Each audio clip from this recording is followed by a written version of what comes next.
कैसे प्राप्त हुई? पहले आप हमें प्रहलाद को भगवान कैसे मिले, कृपा करके आप हमें ये कोई कथा हो तो सुनाओ। श्री सुखदेव जी महाराज कहते हैं, राजन, जब हिरण्याक्ष मारा गया, हिरण्याक्ष और कोई नहीं, हमने दूसरे दिन आपको बताया था, ये जय और विजय भगवान नारायण के दो द्वारपाल हैं। एक बार सनत कुमारों को द्वार के भीतर जाने के लिए रोक दिया, तो आज सनत कुमारों ने आज द्वारपालों को कह दिया, जाओ तुम असुर हो जाओ। असुर होने की बात कही। आज उसी समय भगवान नारायण बाहर पधारे। भगवान नारायण ने सनत कुमारों से क्षमा याचना करी, कहा कि मेरे द्वारपालों से गलती हो गई, आपको इनकी तरफ से मैं माफी मांगता हूं, क्षमा कर दीजिए। प्रभु इनका कल्याण कैसे हो, ऐसा कोई रास्ता आप बता सके तो बताएं। आज सनत कुमारों ने कहा, देखो अगर आप पधारे हैं, आप कह रहे हैं, अगर ये भक्त बनकर अगर वापस इस लोक में आना चाहते हैं, इन्हें 7 जन्म लगेंगे। पर हां, अगर ये आपसे विरोधाभास रखकर आपके शत्रु बनकर अगर इस धरती से वापस आपके वैकुंठ में पधारना चाहते हैं तो 3 जन्म लगेंगे। बताओ, पूछ लो इनको, जो चाहिए इसका उपाय ये है। आज जय और विजय को कहा, जय विजय, तुम क्या मुझसे दुश्मनी करके परम धाम में जल्दी आना चाहते हो कि मेरी भक्ति बन गए? कहा, प्रभु हम आपके बगैर रह नहीं सकते हैं, आप चाहे ना तो मुझे 3 बार अगर आपसे विरोधाभास भी करना पड़े तो मैं आपका विरोधी बनना चाहता हूं, लेकिन मुझे आपसे दूर ज्यादा ना रखो। भगवान गदगद हो गए और कहा, घबराओ मत, तुम 3 बार असुर बनकर जाओगे, मैं तुम्हारा उद्धार करने के लिए 4 बार धरती पर आऊंगा। यही हिरण्याक्ष जब आया ना, हिरण्याक्ष का उद्धार करने के लिए स्वयं भगवान नारायण ही वराह रूप लेकर पधारे। बोले वराह भगवान की। और यही हिरण्यकश्यपु का उद्धार करने के लिए भगवान दूसरी बार नरसिंह रूप लेकर पधारे। बोले नरसिंह भगवान की जय और विजय। दूसरे जन्म में रावण और कुंभकर्ण बनकर पधारते हैं और इनका उद्धार करने के लिए स्वयं भगवान राम मर्यादा पुरुषोत्तम का अवतार लेकर राघवेंद्र सरकार बनकर भगवान राम बनकर तीसरी बार पधारते हैं। बोले श्री रामचंद्र भगवान की जय हो। और यही जय और विजय तीसरी बार जब धरती पर पधारते हैं ना, शिशुपाल और दंतवक्र बनकर, और इनका कल्याण करने के लिए स्वयं भगवान नारायण ही गोविंद के रूप में चौथी बार धरती पर पधारते हैं। बोले गोविंद भगवान की जय हो। और हाँ, हमारे बीच में भी गोविंद भगवान कल पधारने वाले हैं। कब? कल चौथा दिन है। स्वयं भगवान बाल कृष्ण हमारे बीच में पधारेंगे। तो मैं आप सबसे निवेदन करना चाहूंगा, शादी ब्याह में तो बड़े पीले पीले होकर आप जाते हो हल्दी फंक्शन में, लेकिन कल अगर आपके पास अगर भगवान ने अगर आपको दिया है पीला वस्त्र, तो ठाकुर जी के कल जन्मोत्सव में सब पीले पीले वस्त्र पहनकर आए निश्चित, क्योंकि भगवान को पीला रंग बहुत ज्यादा पसंद है। लगना चाहिए पूरा पांडाल पीला पीला, है ना, पूरा पांडाल चकाचक। हमें विश्वास है कल आप सब पीले वस्त्र पहनकर आएंगे। कल भगवान कृष्ण का प्रकट उत्सव, जन्मोत्सव हम यहाँ बड़े धूमधाम के साथ मनाएंगे, बड़ा आनंद आएगा। कल निश्चित आप कल पीले वस्त्र पहनकर फिर पंडाल में आप पता। और हाँ, अगर पीले वस्त्र की व्यवस्था ना हो ना तो भी आई जो यूने में जाएगा आप वो पीड़ा को न चला गया, नहीं हो तो बिल्कुल पधारिएगा, पर हो सके जहां तक। देखो 3 जन्म में विरोध करके वापस वैकुंठ में गए। देखो आपको एक बात बोलूं, कभी कभार संतों से भी आचरण में गलती हो जाती है, तो भगवान भी उनको धरती पर भेजते हैं। उन्हें पूछते हैं पहले कि बताओ,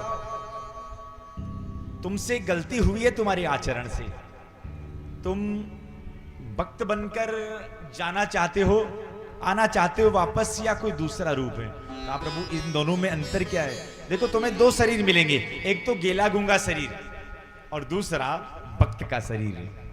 प्रभु इनमें अंतर क्या है? इनमें अंतर यह है कि भक्त के शरीर को पाकर हो सकता है नए कर्म बंधन में पड़ जाओ, पर हाँ, ये गेला गूंगा जो शरीर होगा ना, इसमें जितना भी तुम्हारा पाप है, इस पाप को तुम भोग कर बिल्कुल आनंद के बाद में तुम मेरे पास आ जाओगे। तो संत महंत भी यही बात कहते, प्रभु हमें तो वो गेला गूंगा शरीर ही दे दो, कम से कम हम आपके पास आ जाएं। एक बात बताएं आपको, किसी के घर में अगर ऐसे बालक हो ना, मंद बुद्धि या ऐसे घबराना मत, ये कोई और कोई नहीं, आपके घर में स्वयं भगवान की कृपा से आपके घर में कोई संत भगवान पधारे हैं। क्योंकि याद रखना, कोई हंसाने के लिए आता है, कोई रुलाने के लिए आता है, कोई अपने जाल में फंसाने के लिए आता है।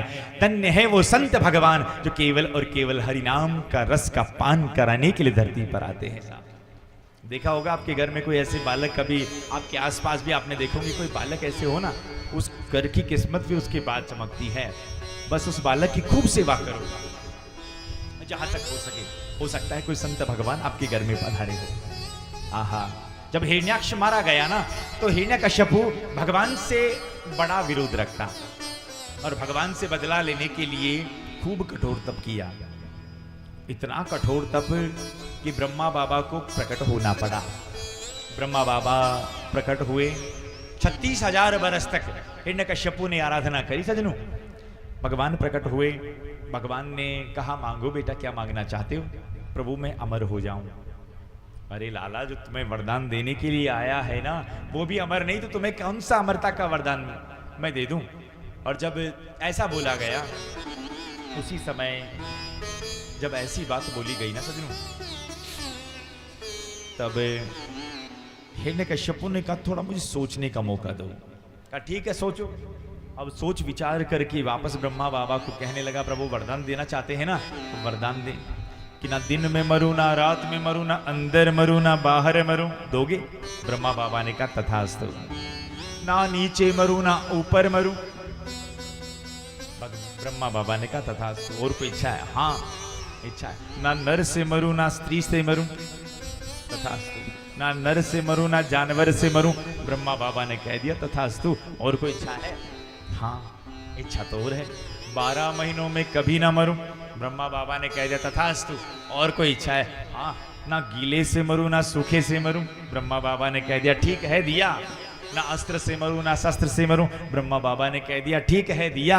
और कोई इच्छा है? इतना सब कुछ होने के बाद भी अंत में हिरण्यकश्यपु की मति में एक बात रह गई। कहा, एक वरदान दे प्रभु, आपके द्वारा बनाई गई सृष्टि में किसी से ना मरूं।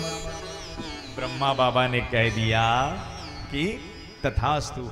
ये वरदान पाकर हिरण्यकश्यपु आग बबूला हो गया। त्रिलोकी में अपना राजपाट बना बैठा। एक दिन की बात है, हिरण्यकश्यपु राजा बना है और अपने बालक प्रहलाद को आज गोद में बिठा रखा है। और प्रहलाद को कहा, बेटा कैसा है तू? तो आज पिताजी को कहा, पिताजी सच्ची बताऊं, केवल गोविंद की कृपा है। अपने विरोधी का नाम अपने बालक के मुखारविंद से सुनाना। दोनों गुरुओं को बुलाया जो हिरण्यकश्यपु विश्वविद्यालय में पढ़ाने का काम करते थे।